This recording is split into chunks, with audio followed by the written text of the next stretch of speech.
Bismillahirrahmanirrahim. Assalamualaikum warahmatullahi wabarakatuh. Salam pejuang sehat yang ingin sehat melalui perubahan pola hidup. Berjumpa kembali dengan saya Inayatullah sebagai founder MHLS, dan kita berjumpa kembali di channel Muslim Healthy Lifestyle atau MHLS Official. Pada pertemuan kali ini kita akan membahas sebuah tema yang cukup menarik. Kita ingin tahu mengapa Rasulullah SAW itu tidak mudah sakit. Sebelum kita membahas lebih dalam, silahkan klik subscribe dan notifikasi agar Anda tidak ketinggalan dalam informasi yang bermanfaat, terutama berkaitan tentang kesehatan.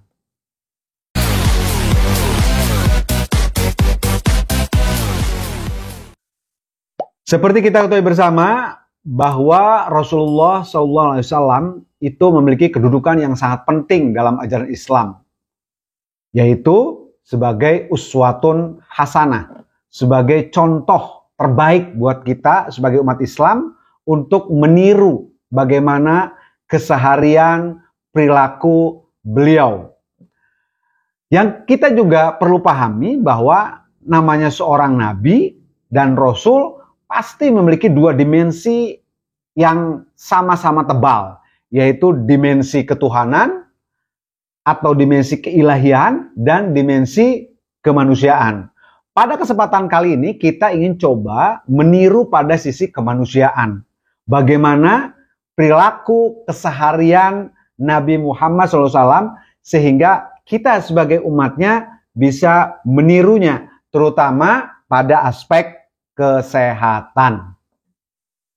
Karena kita bicara tentang aspek kesehatan, salah satu indikasi dari kesehatan itu adalah Rasulullah memiliki tubuh yang sehat dan kuat.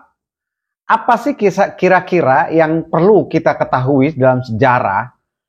Yang perlu kita ketahui dalam sejarah, Nabi di usia 15 sampai 20 tahun itu pernah mengikuti sebuah peperangan namanya Perang Fizar. Itu terjadi pada waktu pra-Islam.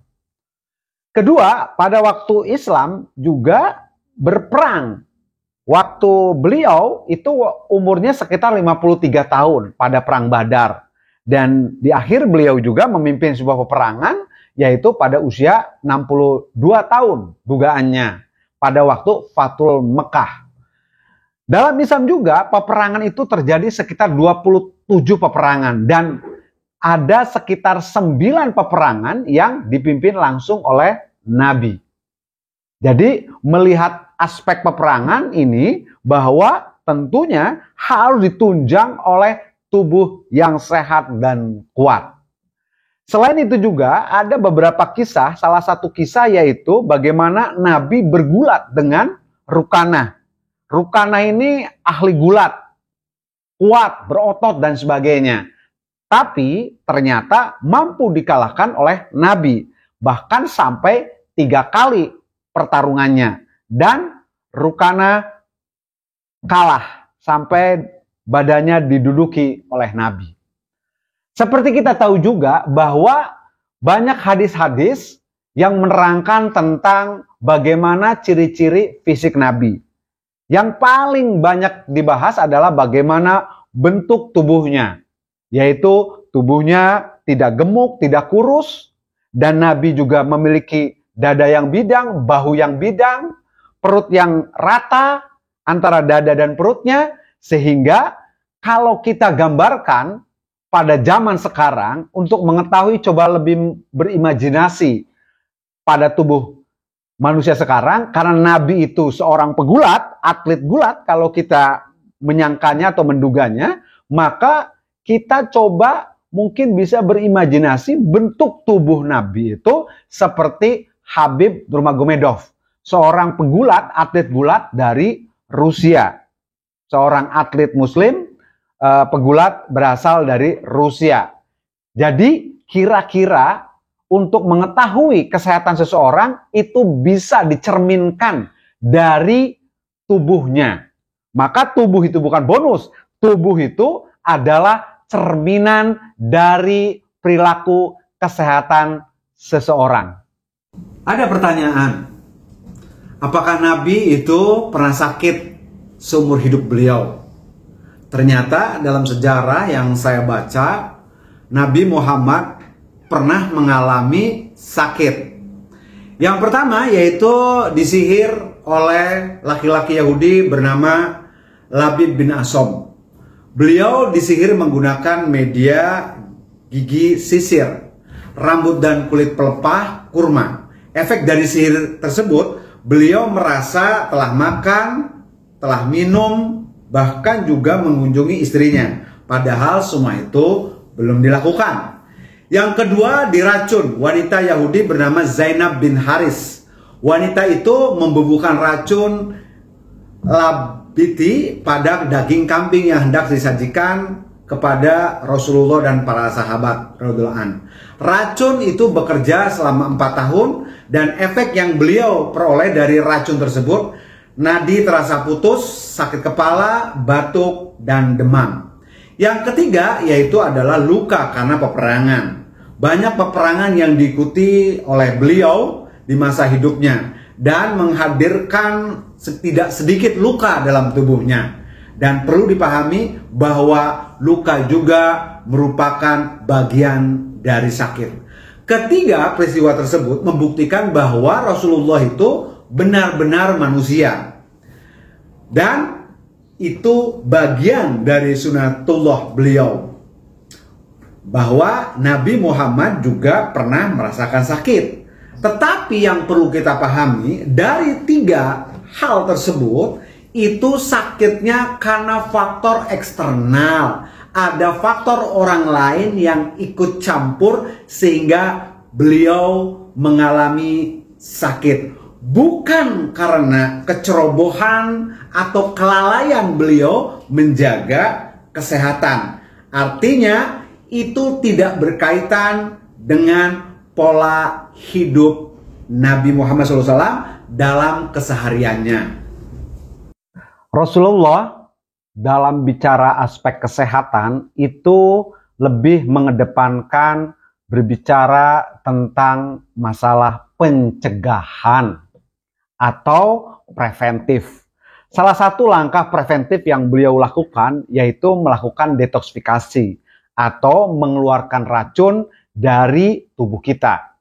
Salah satu yang beliau lakukan secara rutin itu salah satunya adalah berpuasa. Bahkan puasa-puasa yang disunahkan itu selain Senin Kemis juga ada puasa Al-Mubit, yaitu dilakukan pada pertengahan bulan tanggal 13, 14, 15. Dianjurkan setelah berpuasa Al-Mubit yaitu berbekam. Kalau berbekam itu salah satu fungsinya mengeluarkan darah kotor kita lewat pembuluh darah kapiler. Kalau kita belajar juga atau membaca dalam kitab Tibun Nabawi, selain juga bekam, ada juga namanya al-fasdu dan al-huknah untuk detoksifikasi. Kalau al-fasdu yaitu mengeluarkan darah lewat pembuluh darah vena. Sedangkan kalau al-huknah yaitu membersihkan racun dari tubuh kita melalui usus besar. Sehingga akhirnya tubuh kita tidak menumpuk racun di tubuh kita yang akan mengganggu tentunya kesehatan tubuh kita. Maka untuk itu Nabi Muhammad SAW menganjurkan untuk disiplin melakukan proses detoksifikasi. Berkaitan tentang tadi pencegahan atau preventif, Nabi melakukan yang namanya detoksifikasi. Untuk selanjutnya, yaitu apa sih sumber energi di tubuhnya dalam menjalankan aktivitas. Kita duga keras itu adalah Nabi menggunakan keton sebagai sumber energinya, terutama untuk otaknya. Apa tanda-tandanya? Satu, tanda-tandanya beliau itu mudah berpuasa dan rutin berpuasa.